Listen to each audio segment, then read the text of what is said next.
तालिबानी आपको कहा जाता है, मिशनरियों का प्रचार करने वाले लोग आपको कहा जाता है, पत्थरबाजी करने वाले लोग आपको कहा जाता है। तालिबानी की बात करने से पहले अपने कोठड़ा क्षेत्र के देखो, वहां को संभालो आप। युवा है उनको भड़का रहे हैं, सिर्फ बहला रहे हैं। बिल प्रदेश की मांग ना होके शिक्षा पर बात करनी चाहिए बीएपी के नेता।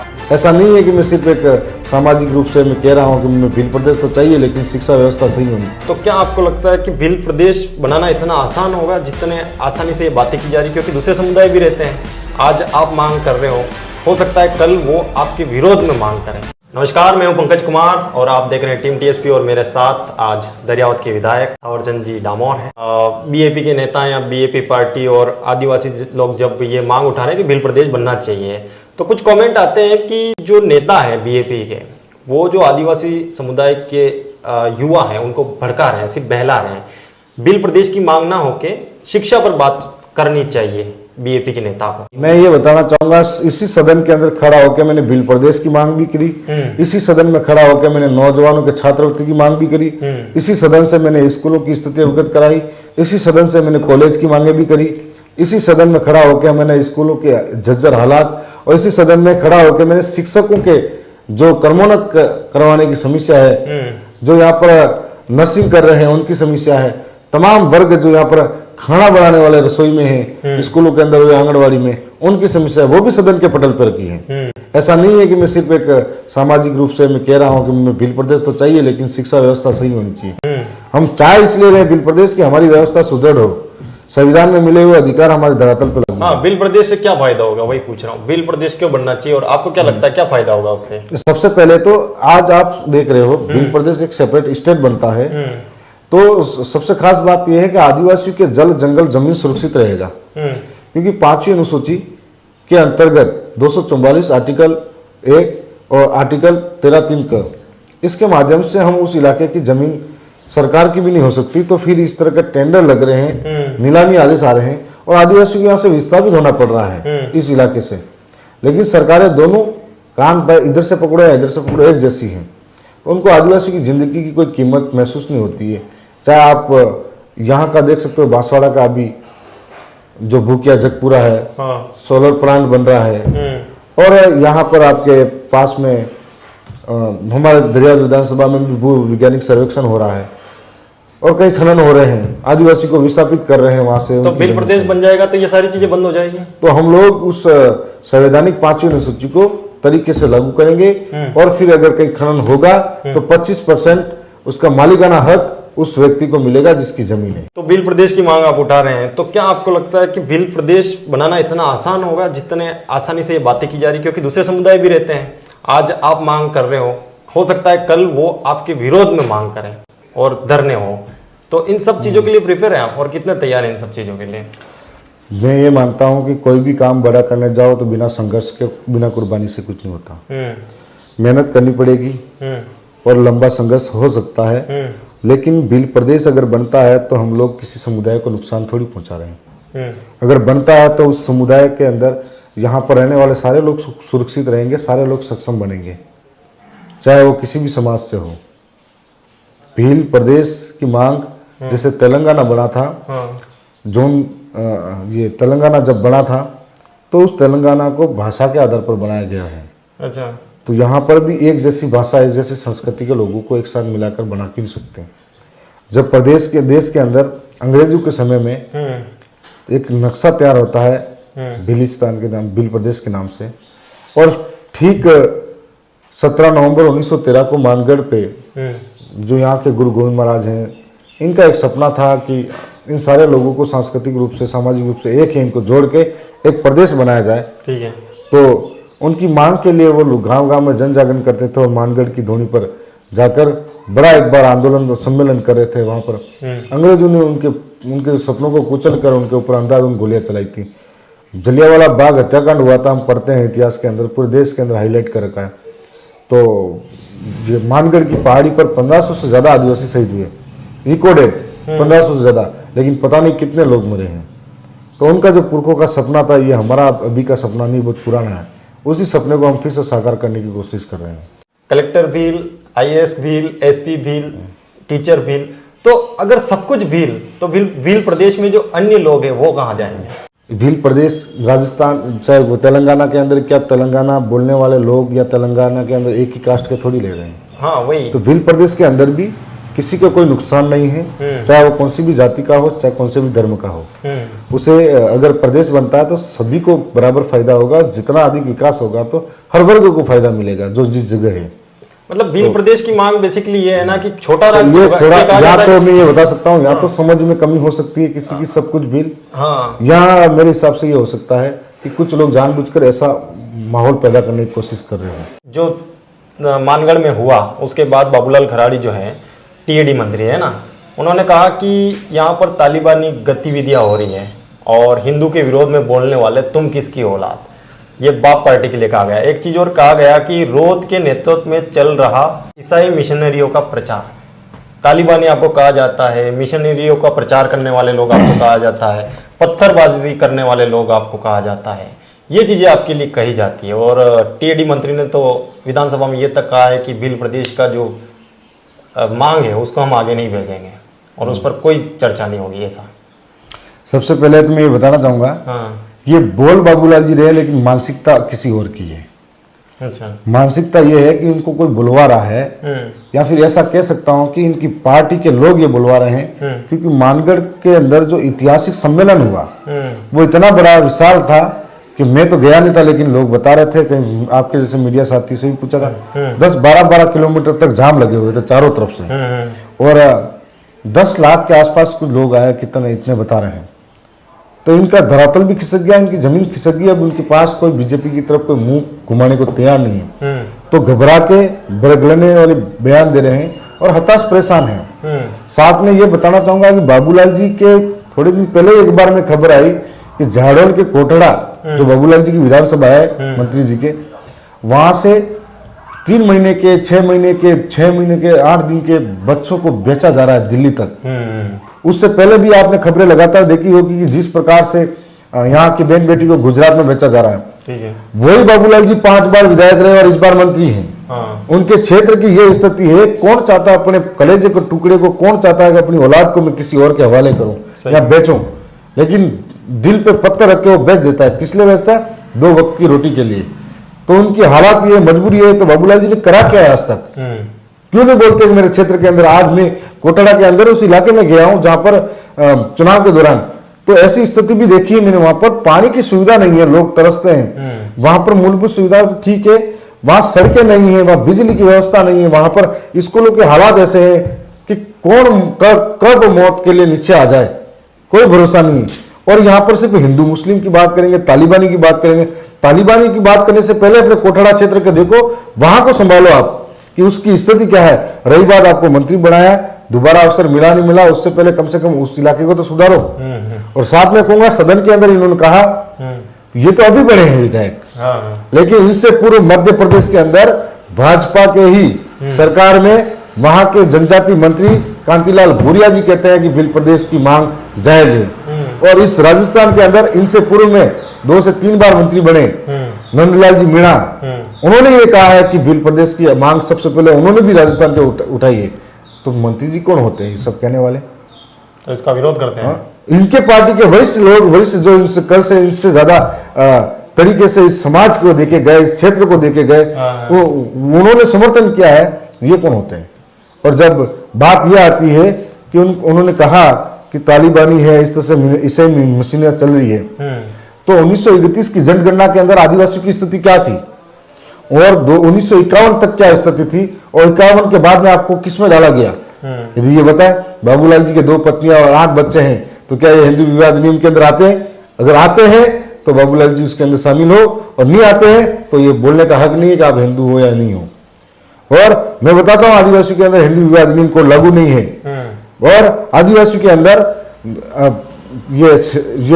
ये विवाह अधिनियम के अलावा हम लोगों के अंदर भरण पोषण कानून लागू नहीं है, उसके बाद दत्तक पुत्र वाला कानून लागू नहीं है। तो फिर हम लोगों को किस आधार पर मान लिया जाता है कि हम उसमें आ रहे हैं?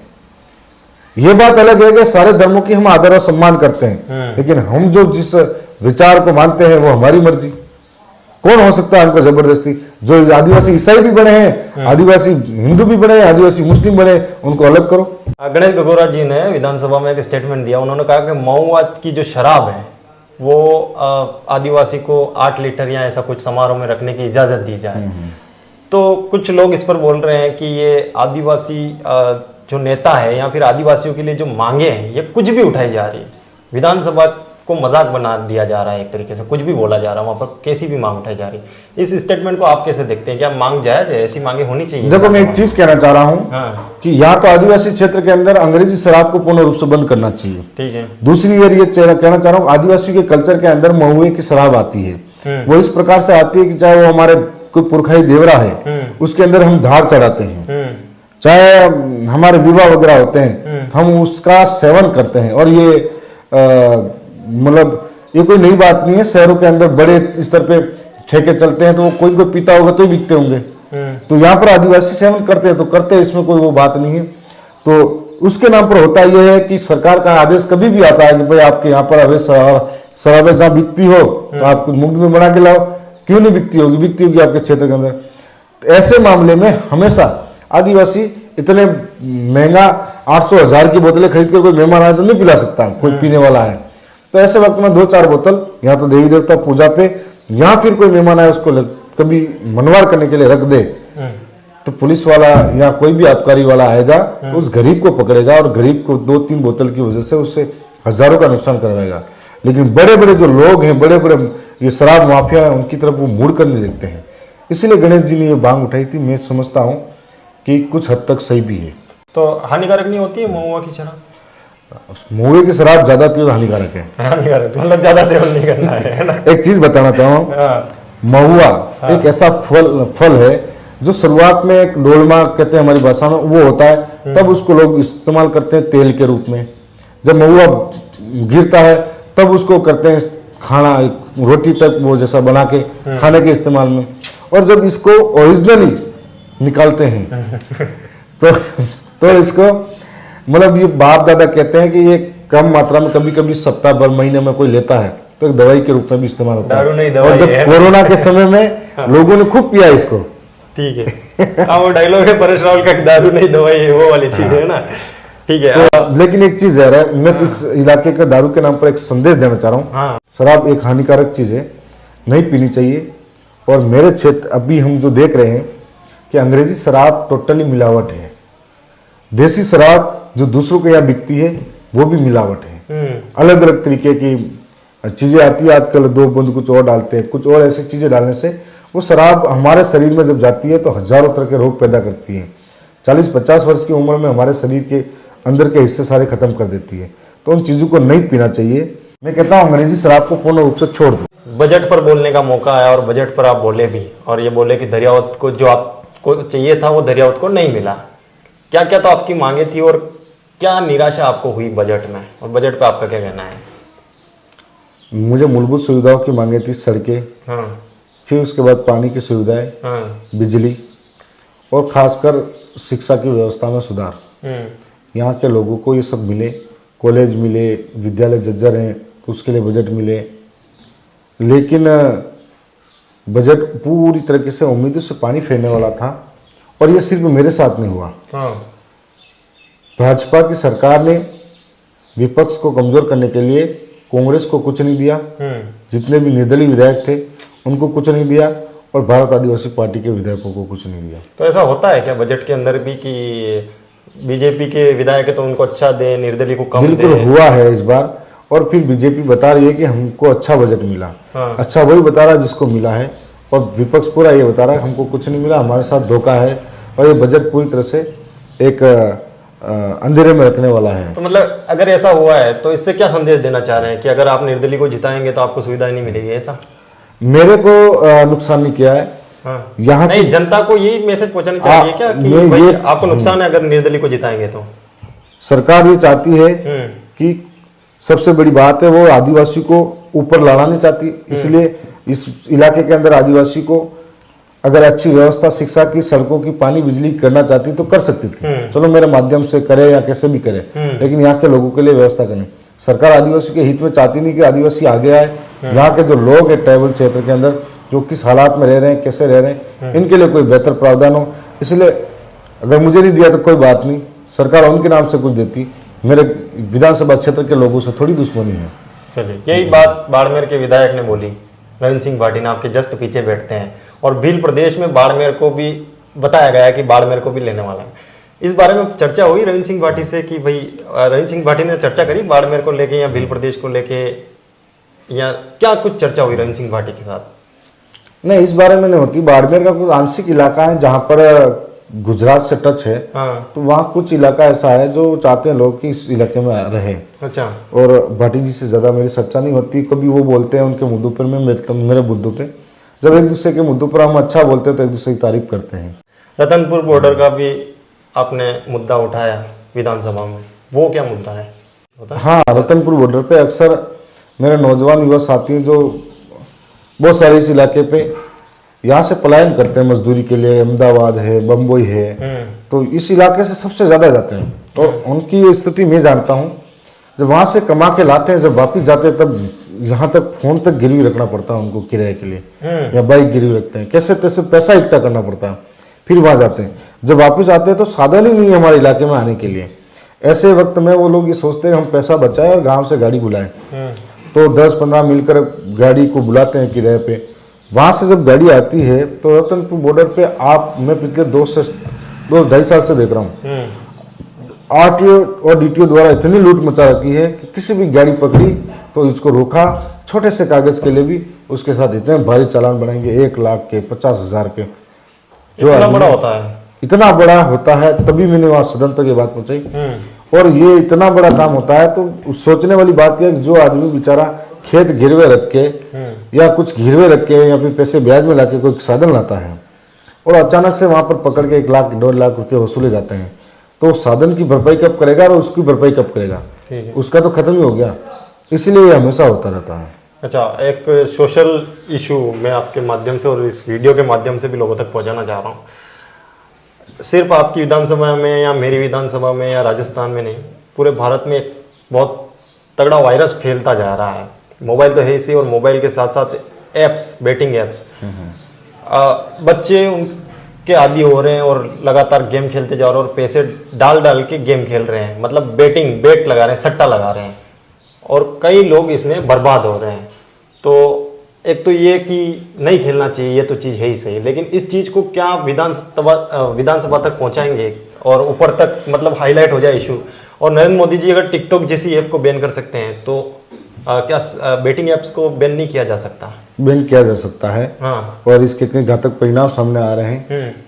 मतलब पैसे कमाने लोग आनंद ले रहे हो और गरीब लोग इसमें पढ़ के अमीर बनने की सोच रहे हैं ना, सोच है उनकी बिना काम की। तो मैं ये कहना चाहता हूँ कि बिना मेहनत के कुछ मिलता नहीं है, बिल्कुल बिना संघर्ष के कुछ मिलता नहीं है। और मेरे जितने भी नौजवान हैं ये इच्छा रखते हैं कि मैं रातों रात करोड़पति बन जाऊं, ये कभी सबके हिस्से में नहीं होता। बाई चांस कोई ऐसा लक हो सकता है, लेकिन इस लत में पड़ने के बाद में घर परिवार तक बर्बाद हो जाता है। मेरा नौजवानों से यही है कि आप संघर्ष करो, मेहनत करो। मेहनत और संघर्ष का पैसा, वो कमाई का पैसा, उसमें सुकून भी मिलता है और उसमें गर्व भी महसूस होता है और लोगों को भी अच्छा लगता है कि कुछ करके कमाया है। आप दिनों दिन, मैंने कई ऐसे नौजवानों की हालात देखी जिसने अपने प्लॉट तक बेचे, अपने घर तक बेचे, घर में चोरी तक करी है, उस आदत लगती है। ऐसी लत से दूर रहे तो अपने परिवार और घर परिवार को सुख कर सकते हो। आज की तारीख में क्रिकेट से लगाकर हर चीज में अनाप शनाप पैसा जो लगा रहे हैं। हाँ। तो मैं मानता हूँ कि चाहता तो मैं भी विधायक बन के 2-3 ऐप डाउनलोड कर लूँ, मैं भी लगा लूँ, पर मैं नहीं लगाता हूँ कि बेकार चीजें एक दिन बर्बाद हो जाता है आदमी। नहीं तो ये कि इस चीज को अगर कभी मौका मिला, ऐसा टॉपिक आया तो विधानसभा में उठाने की कोशिश करेंगे आप? जरूर उठाऊंगा। आपने कहा आज तो जरूर उठाऊंगा।